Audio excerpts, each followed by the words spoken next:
Welcome to the Real News Network. I'm Jaisal Noor in Baltimore. We're kicking off a new segment where we respond to your questions and comments. Now joining me is our senior editor, Paul J. Paul, so there's been a lot going on in the world, from Ukraine to Syria. We've been getting some questions and comments about asking us about why and how we're covering issues like these. Talk about some of your insight and why we've been doing the coverage. Well, I mean, the why is kind of straightforward because they're enormous stories. But some of the questions we've had is more about, well, particularly about Syria, why we haven't been doing more about Syria. And on the Ukraine, we haven't been on the Ukraine story as much as perhaps we might have been. And that has to do with a couple of things. In both cases, it has partly to do with resources. We don't have the ability to hire people and send people to Syria or send people to the Ukraine. So there's some of the restrictions financial. Particularly in Syria, we've had a lot of trouble finding journalists, even that are freelancers who are over there, that we don't find are kind of a little partisan on one side or the other. There's kind of two camps, and you can find this in Syria, you can find it on the Ukraine, you can find it in coverage that took place in Libya. Or even Venezuela, what's happening in Venezuela. Venezuela as well. You get what I would call a hyper-U.S. critique, which is the U.S. empire, U.S. imperialism is behind everything. Everything's a machination of the Americans. And the Americans are manipulating everything, and because the Americans are manipulating everything, one should then side with those forces that are opposing the American manipulation. And so you get people in that camp even wind up, for example, defending President Assad in Syria and defended Gaddafi in Libya. I don't think to be balanced, and I don't use the word balance in the kind of way normally used in American media. You need a little bit of Republicans and a little bit of Democrats. By balanced, I mean to approximate the truth as much as we possibly can. To do that, you don't need to critique the U.S. to wind up defending dictators. We try to start our coverage when we cover a Syria or a Ukraine, and when we cover a United States or Canada, we try to start from what is the interest of ordinary people in the situation. So what are the interests, if we're talking about the Ukraine, of the well-being of ordinary Ukrainians? The same thing goes for Syria, and frankly, the same thing goes for Baltimore. And it's not obvious the answer to that when you're talking about situations, for example, like Syria. I think the facts prove, and the evidence so far I think is rather clear, that if one wants to call Assad a butcher, it's not an exaggeration. The number of civilians killed by Assad in this civil war, but even prior to the civil war, it was a police state. People have a right to rise up against that police state. Those are internal factors.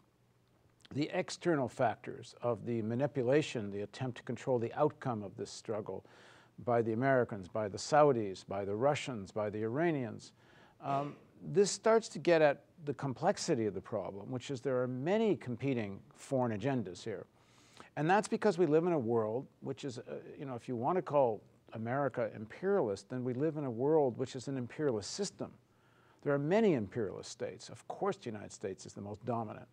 And if you want to talk about, compare Assad, if you call Assad a butcher, then I'm not sure what the term would be, what you would call the American administration.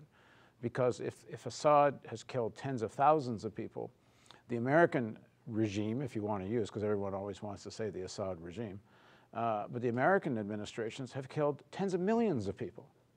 So, if you want to, contextualize, yes, the role of the United States, right from the invasion of the Philippines in the late 19th century, and from that point on, from the fire bombings against the populations of Germany during World War II, and of course the dropping of atomic bombs on Japan, and then go on from the Korean War to Vietnam, to so on, to Iraq. Tens of millions of people have been killed by U.S. ambitions to rule the world. Okay, that being said, Assad's still a butcher. Because if you're a Syrian, That's what you're facing. You're facing Assad. You're not just, you know, it's not like you're facing the whole weight of the history of the U.S. empire. Us here, I don't think should ever talk about Assad's a butcher, or Putin represents the Russian oligarchs, which he does, or Gaddafi was playing footsie with the IMF and the World Bank. To make those critiques without first establishing the fundamental critique of the United States and what its policy is, that would be a serious mistake. But that being said, you don't need to apologize for Assad. You don't need to apologize or cover up for Putin and the oligarchs. Like if you watch RT, Russia Today television, I mean, one American lefty after another condemning American policy and saying not a damn thing about why is Russia supporting the butcher Assad. And the fact that this Russian regime represents a group of oligarchs, they essentially stole the public property of the Russian people. Yeah, and if you read some of their coverage on Ukraine, RT's coverage, it seems like they're just straight Russian military talking points they're taking in their articles and their headlines. I mean, the truth is I haven't followed RT that much on Ukraine, and because frankly, I get so frustrated watching the kind of coverage, because yeah, they allow space for the American left to make all this vigorous criticism of the United States, much of it good. But I'll give you an example. There was one show that was talking about the index of being an investigative journalist, or just being a journalist. And I can't remember if it was Reporters Without Borders, but one of these kinds of organizations. And they have this tier from 1 to 200 or 300, 1 representing the best place to be a journalist, and the higher you go, the worse it gets. So the story was how the United States had moved from something like 9 to 14 or 15 or 18 on the list. It had become a worse place to be a journalist. And mostly it had to do with the suppression of whistleblowers. And as we know, the Obama administration has gone after American whistleblowers worse than any previous administration. So yes, it's a justified story to talk about how the United States is a more difficult place to be a journalist than before. But you're doing this on RT. You're doing this on a channel owned by a Russian state that throws opposition in jail, where it's and it kills journalists. It kills opposition journalists. Have been killed. Yeah. Have been killed by this state. How do you not say that? I mean, I try to make a rule when I go. I've been interviewed like once on RT. You say one mild criticism of Russia, they never call you again. Anyway, back to us. So we've been trying to deal with the complexity of Syria to understand the internal and the external factors. Clearly, the external factors have taken over in Syria. So the Saudi agenda, the American agenda, the Qatari agenda, speaking of broadcasters, and Al Jazeera has to be mentioned here, the Turkish agenda, they've kind of swamped the agenda of, it seems as far as we can tell, of what is the aspirations of the Syrian people to get rid of a dictator. And they're trying to manipulate and control the outcome. It's hard to say much more because we're not there. It's very hard to know where that opposition is at. So to some extent, we get stuck having to just talk about what the general principles at stake are in Syria. The issue in the Ukraine is somewhat similar. Are the Americans manipulating and trying to control the outcome of the situation? It seems the evidence is they are. Although I hear the Germans are driving it at least as much, and some people suggest even more than the Americans are. Do the Russians have a right to occupy Crimea? Well, no, they don't. I mean, it's a violation of international law, and it needs to be said. I know in one of our interview subjects, I think even said, oh, international law is so up in the air these days, what's the difference? Well, it's critical. We're talking about law based out of the Nuremberg trials. We're talking about a law that emerged because of the deaths of millions and millions of people.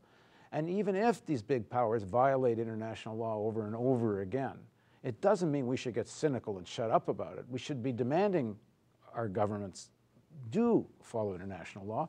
And as much as we might critique and denounce even the intrusion in Ukrainian internal affairs by the United States, by EU countries and so on, It doesn't mean we have to become apologists for the Russian oligarchs. And so people often ask me, where do I get my news, right? Because it seems like the corporate media is very pro-American, and then a lot of independent or left news organizations or experts are taking it to the other extreme, as you mentioned. So how do you get your information?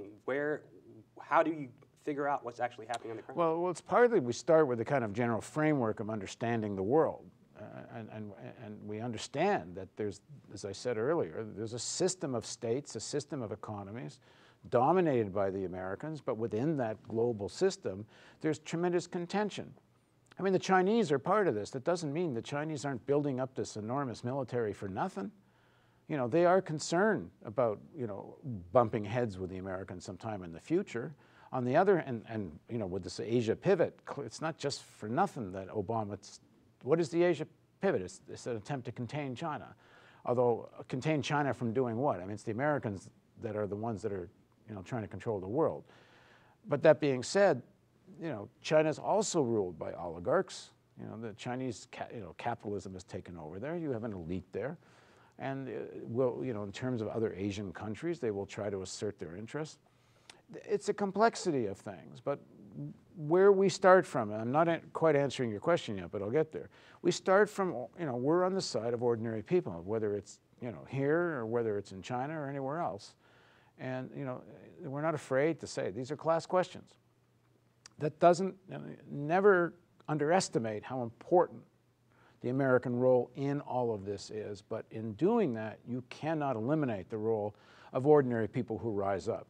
I mean, it's interesting. Nasrallah, the head of Hezbollah, wrote a piece at the time of the Libyan conflict where he said, do not call all this an American manipulation. And he named Tunisia and Libya and Egypt. And he said that you can't call this all American inspired or Western inspired. These people are rising up with legitimate revolutionary concerns. And yes, the United States, in the case of Libya, France, they want to control it. They want to manipulate it. They want to steer it. And I think the evidence is very clear, both in Libya and in Syria. They did everything they could to militarize it early. Because what happens when the West militarizes these things early?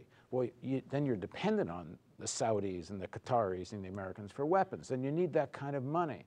And you create a situation where the only end result is a civil war that maybe leads to regime change. Of course, in Libya, it would only have led to regime change. It only did lead to regime change because, you know, they had NATO and American airplanes bombing the hell out of the place. And clearly, more people die out of the expansion of these conflicts. We need to try to get at the truth of the complexity of it. Where we get our news the same way everybody else gets their news, from anywhere from AP to reading various left publications and such. But we try to get as much local input too. I mean, wherever I can. I'm pretty lousy at languages, so I go to read English translations, but I try to find local analysts as much as possible. But one thing that slows us down is we need to try to find people who don't fall into the easy camps. So it's very easy to be pro-American. Which seems very rare these days, to be independent and critical of each side. Yeah, and there's tremendous pressure. Like if you make any critique of the Russians in the Ukraine situation on sections of the left, you're just a shill for the Americans. Reverse the other way. You say anything critical of the American situation, well then there's a whole camp and says, oh, you're against human rights. And you saw on the Academy Awards, this guy stands up and compares the situation in the Ukraine to Venezuela. And I think that's an important point in this comparison of Ukraine to Venezuela. The external factors exist and they're important, and the critical external factor usually is the United States. Although I think in Syria the Saudis are maybe even more important right now in Syria than the Americans are. But there are internal factors. And if the internal factor isn't there, these external forces can't create a big opposition movement out of nothing. And even, you know, take Venezuela. The Americans clearly have been doing everything they can, you know, from very early in the Chavez regime. And they succeeded. Let me take that back. I said regime, and I only do it because I have their mentality in mind when I'm saying it. You know, the Chavez administration, if we say Chavez regime, we should say Obama regime. In fact, maybe it's more deserved here given how many elections they won in Venezuela. And even the Carter administration said they would certify the Venezuelan elections. They're not so sure about certifying American elections. But that being said, the Americans have tried as an external force to use the internal factors in Venezuela to create such a mass opposition movement, they would bring down Chavez. And they succeeded. It's important to remember they did succeed in ousting Chavez, well, briefly. For 3 days. Right. But my point is, in spite of that, they could not really bring down Chavez for 3 days. Yeah. There's mass mobilization in support of Chavez, and there still is majority support for Maduro.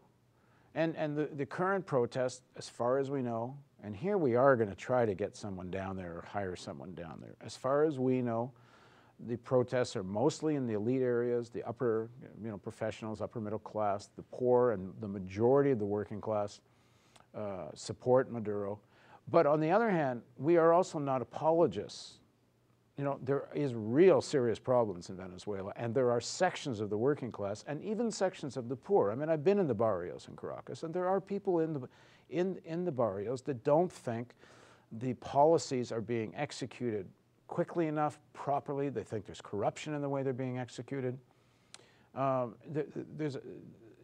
this is part of the issue of the complexity of the kind of coverage we want to do. We don't want to be propagandists. So while the U.S. role in Venezuela is important, it's not the primary issue. In fact, the opposition movement in Venezuela is not an American creation. It's a creation of the Venezuelan elites that are very rich, very powerful. People like Cisneros, who owns, if I have it correct, he has the Coca-Cola franchise for Latin America. He has the DirecTV franchise for Latin America. I mean, we're talking about some very wealthy people. In fact, Cisneros, I think, owns a big piece of Univision in the United States. The Venezuelan elite's big, it's powerful, it has a lot of money, it has its own interests, and it doesn't even need the Americans to want to fight against a government who wants to start reforming things in the interests of the Venezuelan people. The other side of it is this government, Chavez and now Maduro, there's a lot of screw-ups there. And people have a right to say, why isn't there less crime in Caracas? And, why is there so much, even if there's some subsidized food in the barrios? Why is there still so much unemployment in the barrios? So, and we're not going to be shy, because that's the reality. And that's our job to try to get at the reality of it. Paul, thank you so much for joining us. Thank you. You can follow us at The Real News on Twitter, and you can reach Paul J. at The Real News on Twitter as well. Tweet me questions and comments at Jaisal Noor. You can email us at contact@therealnews.com. Thank you so much for joining us.